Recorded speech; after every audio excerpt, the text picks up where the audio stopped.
Welcome to the MVP Show. Today we're chatting with Kunal, straight from Alberta, Canada. Kunal is a technology evangelist, has over 13 years of extensive technical experience. He has worked on a wide variety of Microsoft Dynamics 365 implementations and has extensive experience with data migration integration using Dynamics 365.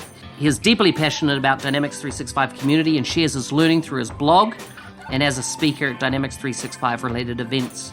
Full show notes for this episode can be found at nz365guy/169. Now let's get on with the show. Hey Kunal, welcome to the MVP Show. Thank you, Mark. Thanks for having me.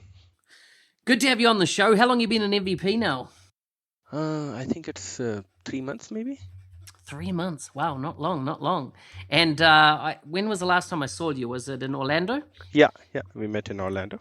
Yeah, so it was at, what was that? Community Summit, right? Yeah, Summit DCI event. So tell us about what part of the world you come from and what do you get up to when you're not working? I come from India. So I am born and brought up in east of India, which is a small city called Giridih in Jharkhand.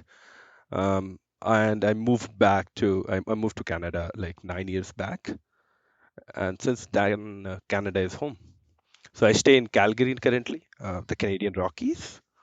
And that's what we made it home. Nice. So do you ever get back to India much? Almost every year because my parents and family is all there. So, yeah. And so you've worked in the whole, the company that, was involved with portals, of course, for so long, right? Is that right? And got acquired by KPMG or something like that? So I started, my whole Dynamics journey or Power Platform journey started back in 2014 when I joined ADX Studio. And then ADX Studio was acquired by Microsoft. So I was part of the services division primarily, and when Microsoft acquired the product, they acquired the product and the branding, and the whole team spin off into Adoxio. And then Adoxio was acquired by KPMG. I'm interested to know and understand KPMG a bit better. And so how do you work with other parts of KPMG around the world? So for example, KPMG Australia or KPMG New Zealand, do you actually share projects together or do you really just service projects in your own market? No, we share projects. So like KPMG is present in almost every country, right? And then there is a KPMG Canada, KPMG US, and Australia. And each of these have a channel to share things. Not only that, like say, for example, a customer in the US is looking for something in Dynamics, and they will approach KPMG, and then KPMG Canada and US can talk and figure out how we are going to go to the market together. It's always whenever I'm working with another customer in another city, I'm working with the local KPMG office along with it.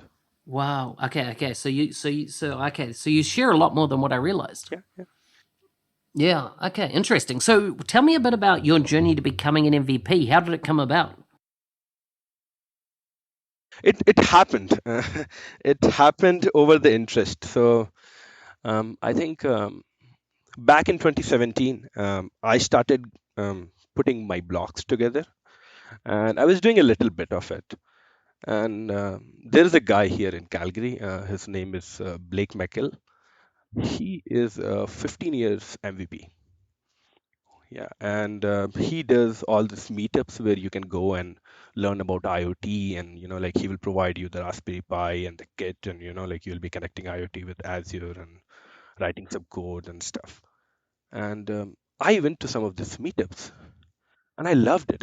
It was the inspiring moment for me because like him being retired, as a day he drives a school bus for the kids.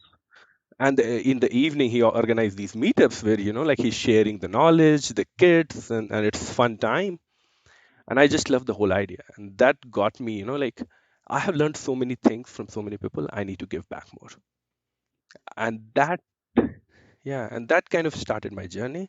You obviously know Colin Vermander, and he has been my mentor all along. We have been working with each other when he was doing his things and before he became MVP, and then he helped me a lot when I was going through my own journey of becoming an MVP. Yeah.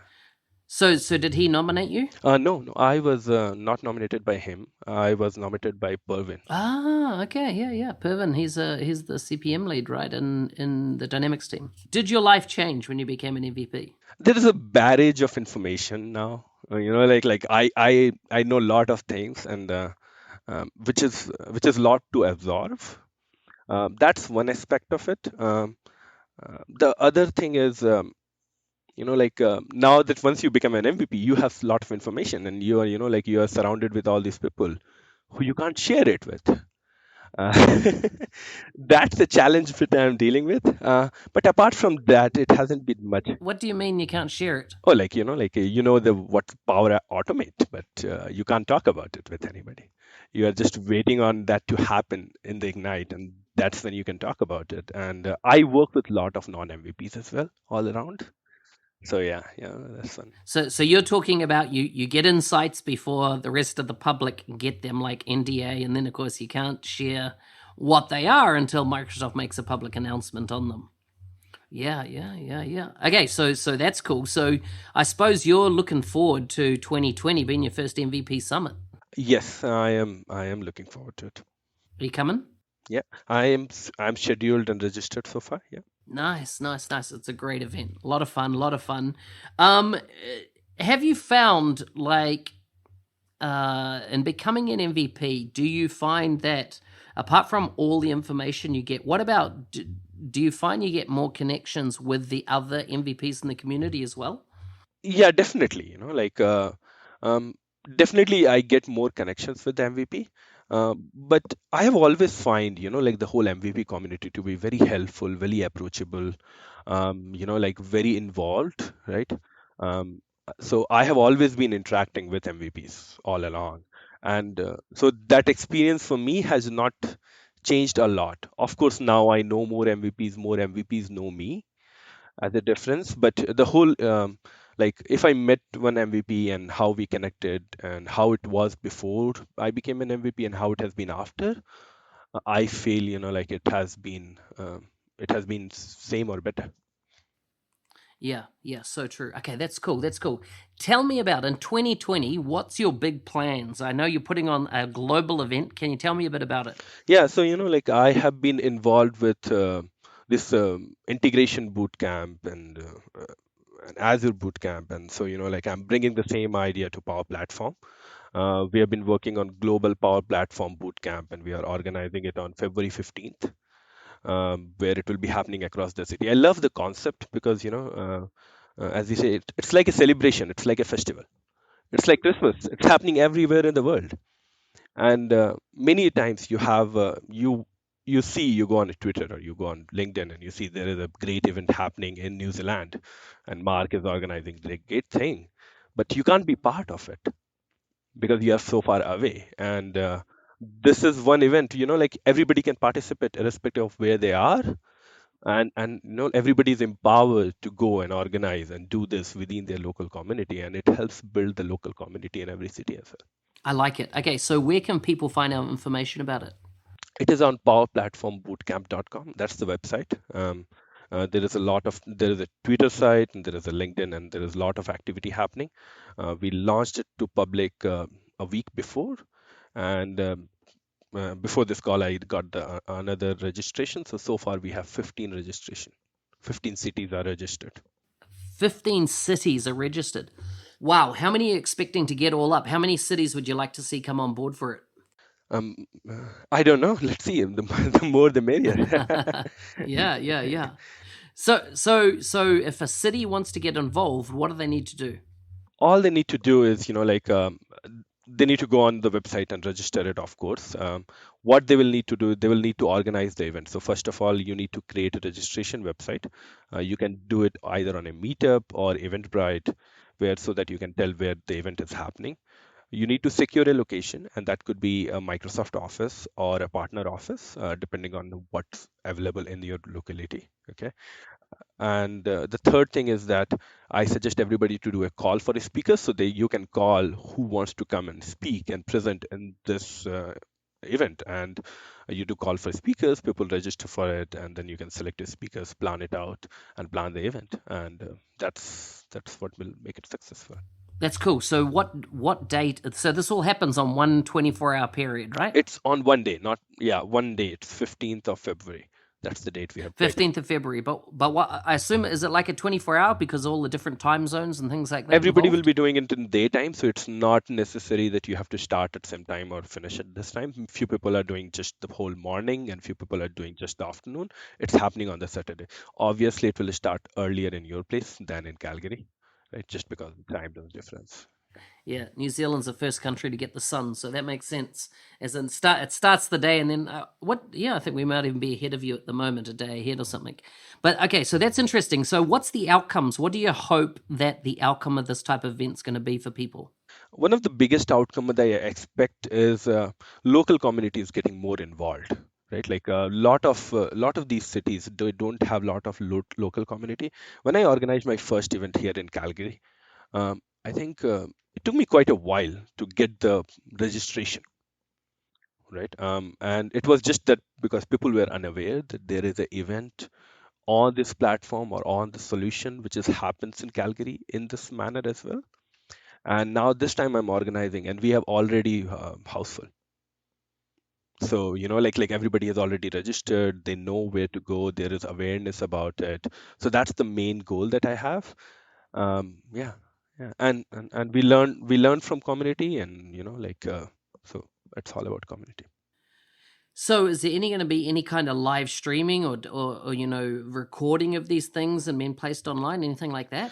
No, we are not planning on any recording or live streaming so far, but there is a plan to share the content. So the content from the event from all across the world will be shared in a common forum, so people who can it brings a repository of all the things that is happening at different places. Yeah, and I suppose this is really creates another platform for people to get out and do some public speaking if they want. They can, bring their topics and submit them, that type of thing, right? Right? Yeah, yeah, I like it. I like it. Okay, okay. And is all the resources on how to run your part of it in whatever city you're in, is that all available on that website? yeah. There is an organizer page where you can see all the information and go through, and then you can reach out to me, reach out to Kent. There are a couple of others. We are coming up with a board of committee, so there will be a set of people you can reach out to help out with these things. Excellent, excellent. Okay, so what else is big on your agenda in 2020? This has been the big thing. What's big on my agenda? I've been giving some thought to about environment and stuff. So like I have got into uh, trying to make the place better than what you have found, right? Be conservative about what you are using, and as such, I've stopped using plastics a lot. Yeah, so yeah, and one of the things that I was thinking of is New Year is coming, and what will be my goal for the next year? Recently, actually, and two things stand out. One is that I want to get back to reading. I've not been reading as much I wanted to. And the second thing on the environment aspect is that I'm planning on not to buy clothes next year. To try to use what I have. Yeah, so that's my other thing that I've been thinking of. That's cool. So, as in, I've done a bit of research on the minimalist type lifestyle, right? Which is stop consuming so much stuff that creates waste, and when perhaps, as you say, wear things longer rather than just keep replacing them all the time. Yeah. Okay, that's very cool. That's very cool. What's if people were listening to this and let's say they want to become an MVP, what recommendations do you have for them? Becoming an MVP, I think it's more that you should be, you should be interested in what you want to do. Okay. Never go for pursuing an MVP. When I started MVP, I think the first speaking engagement I did was in Dubrovnik, and it was an amazing experience for me. In In Dubrovnik. Dubrovnik, and I was at Extreme 365, and that's where I was speaking. And before me, Matt Barber had a session um, in the same room. Yeah, wow, wow. Big shoes to follow, So, eh? and it was me first time listening to Matt Bauer, and it was amazing. And I heard him, and then I was like, okay, oh God, I need to follow this. And I was like, I don't know how many people will show up. And there was a quick break, and then after the break, almost, like the room was full, and everybody showed up, and like I did my session, and it was very well received. What was Uh, your session on? Modern approach to do integration with Dynamics 365. Wow, that's so cool. Are you speaking in Barcelona again this year? I have not registered so far. Yeah. I'm trying to focus more in North America for next year, actually. Of course. Yeah, makes sense. Makes sense. What made you decide to go to Dubrovnik and speak there, as in rather than local?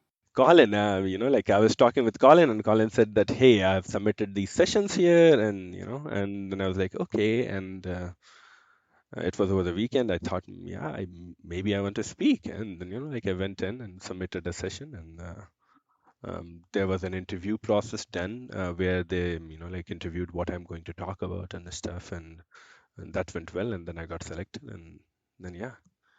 Um, Who interviewed you, just out of interest? um, it was interviewed by Was it a lady? no, he was it was interviewed by Guy, and I'm missing the name actually.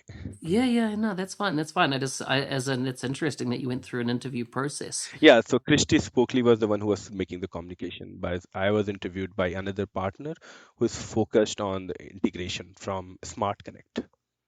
Yep. Okay. Very cool. Very cool. Yeah, I'll be going there this year, so it's going to be an interesting time. And we're doing a lot of stuff on ISV content around for the 36. What is it called? Extreme 365, right? Yeah. Or it's all dynamic communities now, right? It's a community summit, so it's going to be interesting. Yeah, but like Extreme 365 side of the thing is very partner focused, and so it's very different experience than other conference. So I really enjoyed Extreme. Okay. So, are you ready for some quick fire questions? For sure. What's your most used emoji? Most use emoji. I don't use emoji a lot actually. Do you not? I do not. Uh, I think it's just the smiley or the laugh out loud. Sometimes that's what I use. Yeah. Okay, fair enough. Describe your worst date ever. Worst it ever. And like this could be the worst meeting you've had, or it could be the worst been out with dinner with friends. But can you give me an example of one of those worst type of scenarios that you've been in? Yeah. I was, like I was kind of in a date with a girl back in college, and we had just met over an event, and like we thought it will be different because we have been speaking on phone for a couple of times and stuff, and then we met in person. It just didn't connect. Yeah, it was a little weird because in your mind, um, it was a different person, right? And recently I was listening to somebody, and there was this saying that like you don't fall in love with a person, you fall in love with the image of that person that you have in your own mind. Right? So yeah, yeah. Right. Would you rather explore space or the ocean? Um, Space. I always wanted to do skydiving. I have not done that yet. Haven't you? Man, you should do that. You should do that. I dare you to do it in 2020. Get it nailed. Yeah, hopefully so. Hopefully It's a so. lot of fun. Try and go for like a 15. So you can usually do 10,000 feet or 15,000 feet. Go for 15,000 feet first time. I think somewhere in California they do 18,000 feet. Truly, Yes. wow. And You'll be on oxygen up at that level now. yeah, and that's where I wanted to go, but haven't been. Yeah. If you could write a book, what would it be about? So I do read a lot of books, and I like the suspense side of the book or a novel. If I am writing a book, I think most likely it will be a fiction that I will write. Nice. I like that. I like that. What's a skill you learned when you were younger that you still use today? Observation. I have been very observant as a kid. I don't know if you might have observed that about me. Like most of the time I go to places I'm very observant and then start with, and then I start mingle. So, like I am very observant, and even if I'm not paying attention, I'm actually paying attention to everything which is happening around me. So, I thought you were just shy. yeah. I am shy as well. That's okay. What's one thing you did what's one thing you did that you wish you could go back and undo? Yeah, there is not a lot that, like if I undo one bit in my whole life, it won't be the life that I'm currently living, which has been amazing. So yeah. So you're my second to last recording for the podcast this year, and Colin Fernanda is the last, which is in a couple of days' time. So, what should I ask him that he wouldn't expect me to ask him? Any tips you can give me? Any inside secrets? Side secrets. Just ask him more about Alan the Unicorn. Alan the Unicorn. Got it. I love it. I love it. Kunal, it's been great to have you on the show. If people want to connect with you online, where can they find you? They can reach out to me through my LinkedIn profile or on the Twitter. My ID is IMK Tripathy.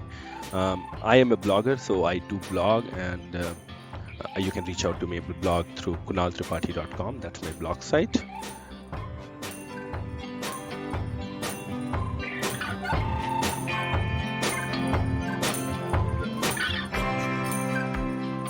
Hey, thanks for listening. Hey, I'd love it if you haven't had the opportunity yet to give this podcast feedback. I'd love you to do it on iTunes. If you go to nz365guy.com/iTunes, it'll auto-direct you to the page where you can give me a 5-star review and leave any feedback that you would like, positive, I hope. Anyhow, full show notes for this episode can be found at nz365guy.com/169. See you next Thursday.